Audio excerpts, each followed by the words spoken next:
আল্লাহ পাক বলছেন ওয়ামা খালাকতুল জিন্না ওয়াল ইনসা ইল্লা লিয়াবুদুন বা'দা আউযু বিল্লাহি মিনাশ শাইতানির রাজিম ওয়ামা খালাকতুল জিন্না ওয়াল ইনসা ইল্লা লিয়াবুদুন।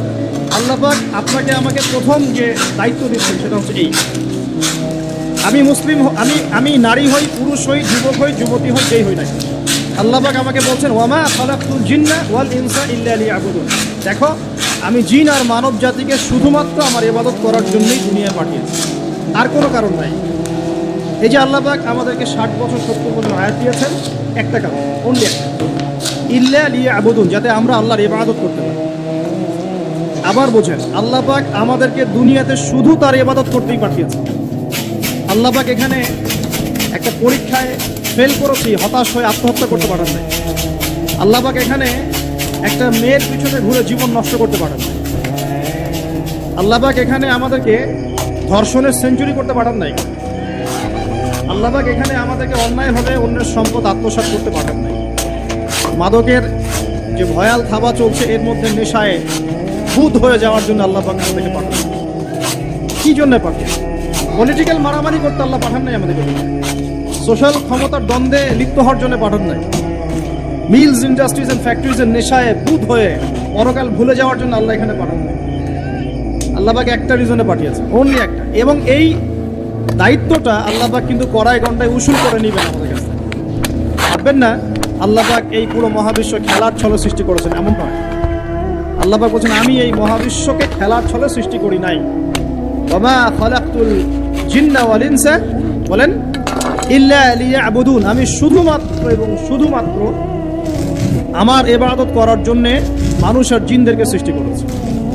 জিনকে আমরা দেখি না, আমাদের সাথে জিনরা আছে। জিনের মধ্যে ভালো খারাপ আছে, ঠিক যেমন মানুষের মধ্যে ভালো খারাপ আছে। আর প্রত্যেকটা মানুষের সাথে একটা করে শয়তান জিন থাকে, যে মানুষকে খারাপ কাজে প্রলুব্ধ করে, যে নিজে খারাপ কাজ জোর করে করায় না, সে শুধু প্রলুব্ধ করে। সে বলে মাদকের মধ্যে শান্তি, ওয়াসওয়াসা দেয়, কাজটা বাস্তবায়ন করেন আপনি।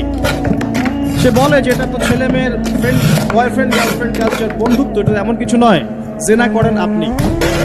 সে বোঝায় যে টাকা পয়সা আর্ন করতে হবে, বউ বাচ্চাকে সিকিউর করতে হবে, সুদটা খান আপনি। সে বুঝায় যে তুই তো একসময় চলে যাবি, সন্তানদের জন্য কি রেখে গেলি, তখন ঘুষটা খান আপনি।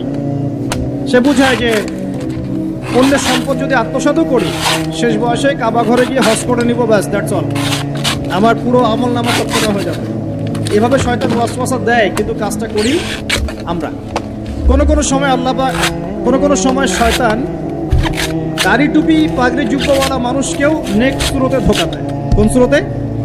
এদেরকে বদ স্রোতে ধোকা দেয় না, নেক স্রোতে ধোকা দেয়। সে একটা কাজকে কল্যাণ খায়ের মনে করেই এমন কিছু করে যেটা শয়তান তার সামনে ফুটিয়ে তোলে নেক হিসেবে, কিন্তু আসলে এর পিছনে একটা খারাপ উদ্দেশ্য ছিল। দাড়ি টুপিওয়ালা মানুষকে নেক স্রোতে শয়তান ধোকা দিয়ে কোনো সময় ভিতরে অহংকার জন্ম নিয়ে দেয়, কোনো সময় ডিগ্রি সার্টিফিকেটের কামান্ড নিয়ে আসে, কোনো সময় নারী দিয়ে পথভ্রষ্ট করে ফেলে, আর কোনো সময় অর্থের প্রলোভন দিয়ে পথভ্রষ্ট। তো শয়তান কিন্তু কাউকে ছাড়ে না। আমি মূল জায়গায় আসি। প্রথম যে জিনিসটা এই বিশ্বটাকে ধ্বংস করছে, সেটা হলো বস্তুবাদিতা, যেটা আমাদের এই সমাজের মধ্যে এখন রন্ধ্রে রন্ধ্রে ঢুকে গেছে। আমি বলছি বারবার, স্ট্যাটাস অর্জন করতে কোনো সমস্যা নেই, কিন্তু যদি এই স্ট্যাটাস আমাকে আমার পরকালীন গোল থেকে সরিয়ে দেয়, তখনই সমস্যা। কারণ মৌত কাউকে ছাড়বে না, কবরও কাউকে ছাড়বে না, কিয়ামতের মাঠও কাউকে ছাড়বে না। আর আল্লাহ পাকের সামনে আমাদের সবাইকে ইন্ডিভিজুয়ালি হিসেব দিতে হবে, একজন একজন করে। এমন নয় 10 জন আসবে, তারপর 10 জন, তারপর 10 জন। নো, আব্দুল্লাহ তুমি আসো, আব্দুর রহমান তুমি আসো, এই মোহাম্মদ তুমি আসো, এই দাউদ তুমি আসো, একজন। সো এই জিনিসটা যদি আমার মাথায় থাকে, তাহলে আমি কিন্তু বস্তুবাদী হতে পারবো না। আমি বলছি দুনিয়া আমার প্রয়োজন। আল্লাহ পাক কি বলেছেন?